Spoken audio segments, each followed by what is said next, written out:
حسین حقانی صاحب، عرب ممالک میں اس وقت کیا سوچ ہے؟ وہاں پر بھی کوئی تشویش پائی جاتی ہے اور ان سے کس رول کی ہم توقع کریں؟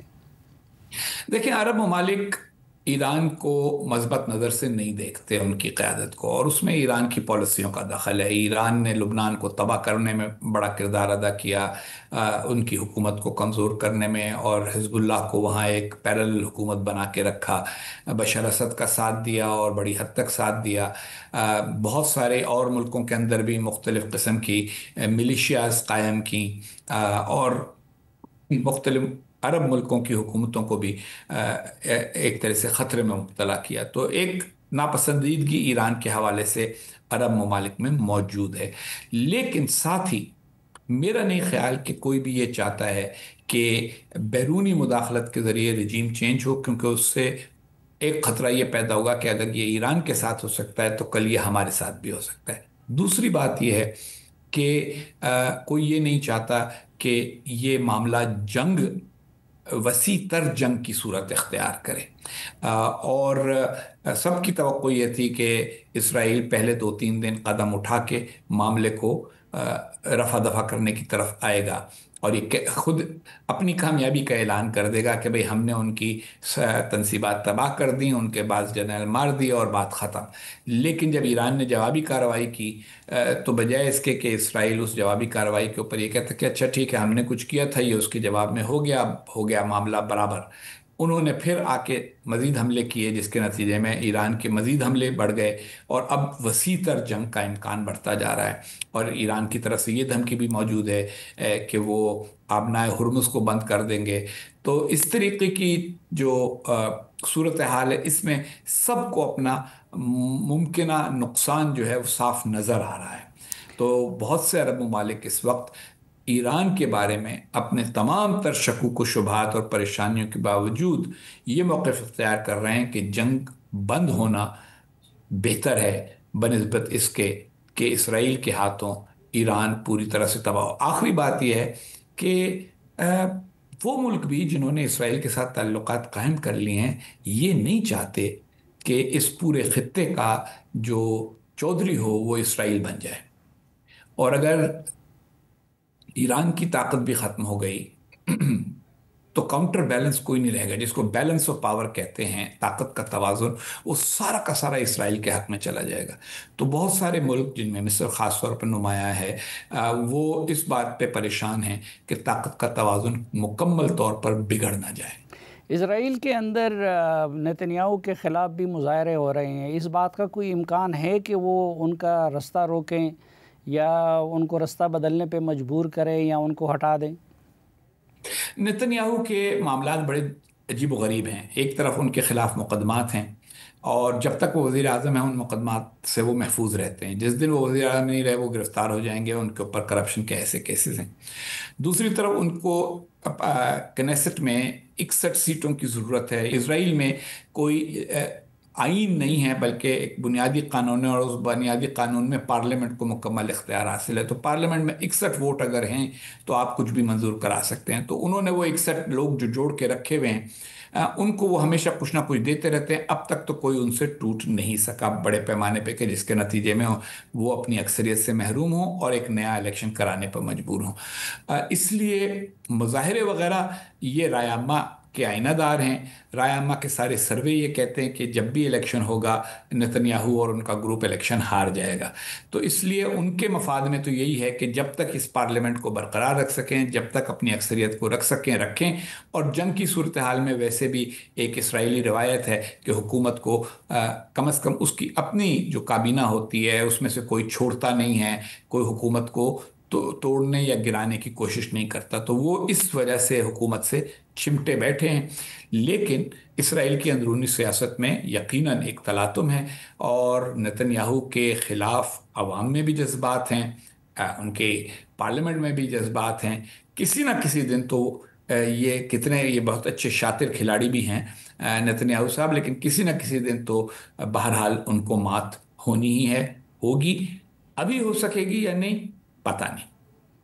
اچھا، اس صورتحال میں پاکستان کو کیا کرنا چاہیے اور پاکستان کس طرح جنگ کے مضر اثرات سے اپنے آپ کو بچا سکتا ہے؟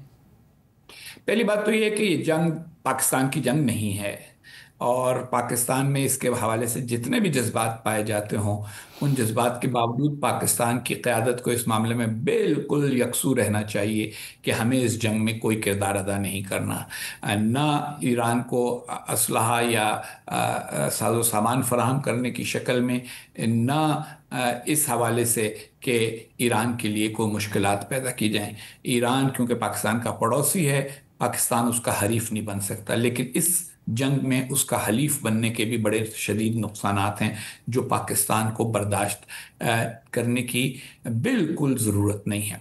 तो इसलिए पाकिस्तान के लिए यही पॉलिसी बेहतर है कि अगर तो पाकिस्तान अपनी सिफारती जो उसकी एक सलाहियत है वो इस्तेमाल कर सके ईरान की आला क़यादत को ये मनवाने में कि वो अपने एटमी प्रोग्राम के हवाले से कुछ पाबंदियां कबूल करके कम से कम जंग को टालें, तो वो किरदार पाकिस्तान अदा कर दे। लेकिन अगर वो नहीं हो सकता तो फिर पाकिस्तान इस जंग से जितना दूर रहे उतना ही बेहतर है। आखिरी सवाल, इस जंग में पाकिस्तान ने सिफारती सतह पे ईरान की हिमायत की है, इसराइल के साथ पाकिस्तान की जो ख़राब ताल्लुक़ात है वो भी हर किसी को इल्म है, लेकिन दूसरी तरफ डोनाल्ड ट्रंप, उन्होंने एक तो पाक इंडिया जंग को रुकवाने में किरदार अदा किया, और दूसरी तरफ इस वक्त कुछ ऐसे अंदाज़ में पाकिस्तान पे मेहरबान नज़र आते हैं कि वो समझ में नहीं आता, खुसूसन हमारे आर्मी चीफ को जिस तरह उन्होंने लंच पे इनवाइट किया। तो अमेरिका के इस रविश को आप किस तरह देखते हैं? क्या मकसद हो सकता है अमेरिका का? पाकिस्तान को इस मुलाकात को इस नुक्ते नज़र से देखना चाहिए कि ये एक तो अच्छी बात है कि वो सर्द मोहरी ख़त्म हो गई जो पहले थी पाकिस्तान के हवाले से। भारत पाकिस्तान को जो आइसोलेट करने की बातें करता था वो आइसोलेशन नहीं है, लेकिन इसके बाद इस बात पे गौर करना चाहिए कि तवीलुल मियाद स्ट्रेटिजिक ताल्लुकात के तकाज़े क्या होंगे। भारत और अमेरिका के स्ट्रेटेजिक ताल्लुकात हैं, इसमें हमें कोई गलत फहमी नहीं होनी चाहिए, बिल्कुल ऐसे जैसे पाकिस्तान और चीन के स्ट्रेटेजिक ताल्लुकात हैं। तो क्या पाकिस्तान अपने चीन के साथ स्ट्रेटेजिक ताल्लुकात को कुर्बान करने को तैयार है? हमें यह सोच के कदम उठाना होगा। इसी तरह से ईरान के मामले में उलझने से पहले भी सोचना होगा कि उसके और क्या क्या इम्कानात हो सकते हैं। रह गई अमली बातें, मसलन क्रिटिकल मिनरल्स के ऊपर अमेरिकी कंपनियों को तरजीह दे देना, उसमें भी हमें सोचना होगा कि कहीं हम उससे चीन को नाराज़ तो नहीं करेंगे। और क्रिप्टो करेंसी वगैरह के मामलात के अंदर दाखिल होना, तो ये इक़्तिसादी फ़ैसले हैं और इन पर जल्दी में अमल दरामद होता भी नहीं है। ये अगर लीडर कह भी दें कि अच्छा चलो हम कोशिश करते हैं, तो हर कंपनी को फिर इसमें अपना अपना फ़ायदा देख के जो कवायद हैं, कवानीन हैं, उनके मुताबिक फ़ैसले करने होंगे। काउंटर टेररिज्म में पाकिस्तान और अमेरिका के ताल्लुकात पहले से बहुत बेहतर हैं, दोनों ताउन कर रहे हैं, लेकिन इस वक्त ताउन आईसिस के ख़िलाफ़ है। पाकिस्तान का फ़ायदा ये होगा कि टीटीपी के ख़िलाफ़ भी अमेरिका इंटेलिजेंस शेयर करना शुरू कर दे और कुछ इक्विपमेंट पाकिस्तान को दे दे। इससे ज़्यादा अगर हमने तवक्को रखी तो हमारी तवक्कुआत पूरी नहीं हो सकेंगी। चंद मोटी मोटी बातें मैं आपके सामने रखना चाहता हूँ। जी, भारत और अमेरिका की तिजारत है 160 अरब डॉलर की एक साल की। पाकिस्तान की और अमेरिका की तजारत है 7 अरब डॉलर सिर्फ। इसी तरीके के साथ भारत के खारज ज़खायर जो हैं, फॉरेन एक्सचेंज रिजर्व, वो हैं 620 अरब डॉलर। पाकिस्तान के 11-12 अरब डॉलर और 16 अरब डॉलर के दरमियान रहते हैं। तो एक ऐसा सदर जो कि हर चीज़ को सिर्फ कारोबारी मफाद के नुक्ते नज़र से देखता है, वो इस नक्शे में कभी भी पूरी तरह से पाकिस्तान के पलड़े में अपना वजन नहीं डालेगा। वो तो सिर्फ एक बार्गेनिंग टोकन के तौर पे यूज़ करेगा कि अच्छा भाई ठीक है, तुम्हारी और इनकी लड़ाई है, मैं उनसे भी ताल्लुक़ रखूँगा, तुमसे भी ताल्लुक़ रखूँगा, और अगर तुम चाहते हो कि मैं उनसे ताल्लुक़ ना रखूँ तो मेरे मफादात को और बढ़ाओ और उसके ऊपर बार्गेनिंग करो। और शायद उनकी एक ख्वाहिश ये भी हो कि उनको नोबेल अमन नोबेल अमन इनाम की बड़ी ख्वाहिश है, और अगर वो भारत और पाकिस्तान के दरमियान बातचीत कराने में कामयाब हो जाएं तो उससे उनके इम्कानात बढ़ जाते हैं दुनिया के सामने एक अमन कायम करने वाले के तौर पर तस्लीम किए जाने में। लेकिन वहाँ मुश्किल ये है कि मफाहमत कराने के लिए मफाहमत करवाने वाले को दोनों को आमादा करना होता है। पाकिस्तान तो बहुत अरसे से भारत से बातचीत के लिए तैयार है, भारत को امریکہ کیسے راضی کرے گا کہ وہ پاکستان سے بات چیت کر لے؟ ٹھیک